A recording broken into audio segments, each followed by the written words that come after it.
ওকে, আমি এখন আপনাদেরকে দেখাবো যে হচ্ছে অ্যাডভান্স অপশন, আমাদের লেআউট, তারপর আমাদের স্টাইল, দুইটাই আমাদের মোটামুটি শেষ। এখন আমি আপনাদেরকে দেখাবো অ্যাডভান্স অপশন। অ্যাডভান্স অপশন জিনিসটা কি?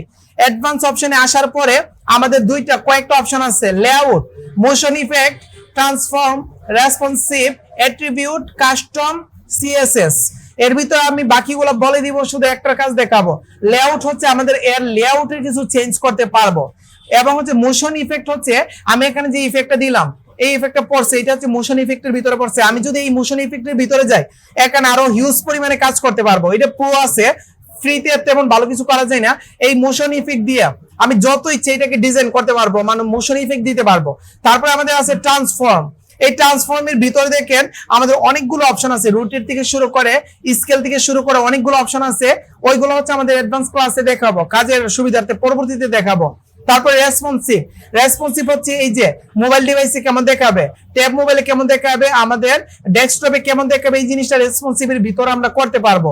এটা পরে দেখাবো। অ্যাট্রিবিউটের ভিতরে যদি আসে, এটা প্রো সেকশন, এটার মাধ্যমে আমার অনেক ডিজাইন করা যায়। আর সিএসএস, এর মাধ্যমে কোডিং করে আমি সেকশনটাকে ডিজাইন করতে পারবো। তবে আমি এখন আপনাদেরকে অ্যাডভান্সের ভিতরে শুধু লেআউটটা দেখাবো। লেআউটটা দেখলে আমাদের মোটামুটি শেষ হয়ে যাবে অ্যাডভান্সের অপশন।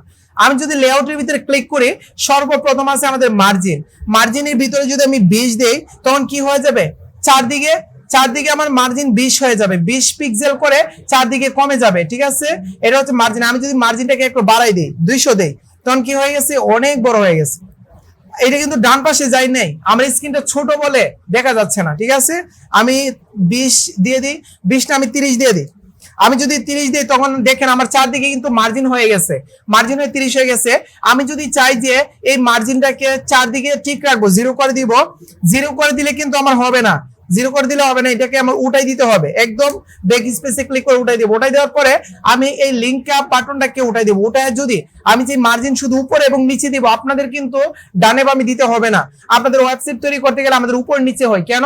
কারণ একটা সেকশনের সাথে আরেকটা সেকশনের দূরত্ব বাড়াইতে হয়, কমাইতে হয়, আমাদের সেটআপ করতে হয়। দেখবেন একটা টাইটেল লেখার পরে এই টাইটেলের উপর সেকশনটা ফাঁকা থাকবে, কিন্তু টাইটেলের নিচের যে অপশনটা, এটা কিন্তু টাইটেলের সাথে মোটামুটি কাছাকাছি থাকে। তো এই সেট করতে গেলে আমাদের কিন্তু মার্জিন লাগবে। তখন আমি এই লিংকটা উঠাই দিয়া আমি কি করব, টপে আমি বাড়াই দিব। টপে দিব হচ্ছে আমাদের 30 পিক্সেল। দেখেন টপে কিন্তু বেড়ে গেছে, এবং নিচে দিব আমাদের, নিচে কি বটমে দিব হচ্ছে আমাদের 50 পিক্সেল। দেখেন 50 পিক্সেল আকার বেড়ে গেছে আমাদের। ঠিক আছে, 50 পিক্সেল নিচে বেড়ে গেছে, বাট দেখা যাচ্ছে না। যখন আরেকটা সেকশন এখানে নিবেন, তখন দেখবেন যে এই সেকশনটা 50 পিক্সেলের দূরত্বের পরে আবার সেকশনটা শুরু হবে, এর আগে শুরু হবে না। তো এটা হচ্ছে আমাদের মার্জিন। মার্জিনটাকে আমি এখন 0 করে দিই, এটাকে লিংক আপ করে দিই, সমস্যা নাই। তারপর মার্জিনের কাজ শেষ। এখন আসেন পেডিং। পেডিং হচ্ছে সেকশনের ভিতরে কাজ। তো আমি যদি পেডিংটাকে আমি 20 পিক্সেল দিয়ে দিই, তখন কি হয়ে গেছে, আমার সেকশনের ভিতরে বেড়ে গেছে না, বেড়ে গেছে। তো আমি পেডিংটাকে কি করব, আমি 100 পিক্সেল দিয়ে দিব। আমার ছবিটা বড় হয়ে গেছে না, বড় গেছে না, তার মানে আমার ছবিটার ভিতরে পেডিংটা বেড়ে গেছে। তো আমি এরকম ভাবে আমি পেডিং বাড়াইতে পারবো। আমি যদি এই লিংক আপটা এখন তুলে দেই, তুলে দেওয়ার পরে আমি চাচ্ছি উপরে নিচে আমি বাড়াবো, ডান পাশে বাম পাশে বাড়াবো না, উপর নিচে বাড়ালে টপে হচ্ছে আমি কি করবো, আমি 200 দিব, 200 বেশি হয়ে যায়, আমি 150 দিব। আর নিচে বটমে হচ্ছে আমি দিব 150। দেখেন আমার কিন্তু প্রস্থ বরাবর বেড়ে গেছে। তো এরকম যে সেট করতে হয়, এই সেটটা হচ্ছে আমি পেডিং এর মাধ্যমে কি করতে পারছি। এটা হচ্ছে আমাদের মার্জিন পেডিং এর কাজ। ঠিক আছে, এই সেটটা করতে পারছি। এখন এই সেকশনের ভিতরে আমি যা ইচ্ছা তাই লিখতে পারবো, বাট আমি সেকশনের কাজ করতেছি না, আমি ডিফল্ট কাজ করতেছি। এরপরে আসেন আমাদের অ্যালাইন সেলফের ভিতরে প্রথমে আছে স্টার্ট।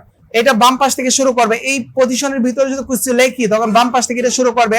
এটা হচ্ছে আমাদের সেন্টার থেকে শুরু করবে লেখাটা, এটা হচ্ছে আমাদের লাস্টের অপশন থেকে শুরু করবে, আর এটা হচ্ছে আমাদের স্ট্রেচ হচ্ছে আমাদের ডান পাশে বাম পাশে সব মিলে শুরু করবে। তো আমি আপাতত কোনো অপশন আমি দিব না, উঠাই দিব। তারপরে অর্ডার হচ্ছে আমার লেখাটা কি বাম পাশ থেকে শুরু হবে, ডান পাশে যাবে, নাকি ডান পাশ থেকে বাম পাশে যাবে, এই জিনিস দুইটা দিয়া আমরা কাজ করতে পারি। ধরেন আমি এটা দিলাম, দেওয়ার পরে এটাকে আমি যদি উঠাই দিতে চাই, সেমটাতে আবার ক্লিক করব, আমার কি হয়ে গেছে, উঠে গেছে। এরপরে সাইজের ভিতরে আসে নান, এখানে ক্লিক করে হচ্ছে এখান থেকে আমি গ্রু, এখানে যদি ক্লিক করি তখন গ্রুর একটা সাইজ দিতে পারবো। স্ট্রিং মানে এই সেকশনটার একটা ডিজাইন আছে, এগুলো পরে আমি দেখাবো যখন আমি এখানে কন্টিনিউস করব। তারপরে পজিশনে ক্লিক করলে অ্যাবসোলিউট ক্লিক করলে আমার কি হয়ে যাবে, এই পজিশনটা অ্যাবসোলিউট আকারে সেট হয়ে যাবে। অ্যাবসোলিউট মানে হচ্ছে এরকম, এর উপর একটা সেকশন নিয়ে দেন হচ্ছে এরকম করতে পারবো। তো আমি কি করব, আমি পজিশনটাকে আমি অ্যাবসোলিউট না দিয়ে ফিক্সড করে দিব। ফিক্সড করে দিলে তখন আমার কি হয়ে যাবে, এই সেকশনটা আমার ফিক্সড হয়ে এখানে সেট হয়ে যাবে। এটা হচ্ছে আমাদের অ্যাবসোলিউট এবং ফিক্সড এর কাজ, ঠিক আছে। পজিশন দিয়ে ক্লাস। তারপরে হরিজন্টাল, হরিজন্টাল কি বাম থেকে শুরু হবে নাকি ডান থেকে শুরু হবে সেকশনটা, তো এটা দিয়ে দিতে পারবো, এটার কোনো কাজ নাই। অফসেট, অফসেটের ভিতরে দেখেন এটা যদি এরকম ভাবে দেন তখন হচ্ছে বাম পাশের যে সেকশনের জায়গাটা আছে এটা ফাঁকা হয়ে যাবে, অটোমেটিক্যালি ফাঁকা হয়ে যাবে, এটা ফাঁকা হয়ে ডান পাশে চলে যাবে। তো অফসেটটা আমরা কি করব, 0 করে দেব। আবার যদি আমি এটাকে ড্র্যাগ করে যদি এই পাশে নিয়ে যাই তখন আমার কি হয়ে যাবে, ইমেজটা ডান পাশে ফাঁকা হয়ে যাবে, এটা বাম পাশে চেপে যাবে, ঠিক আছে।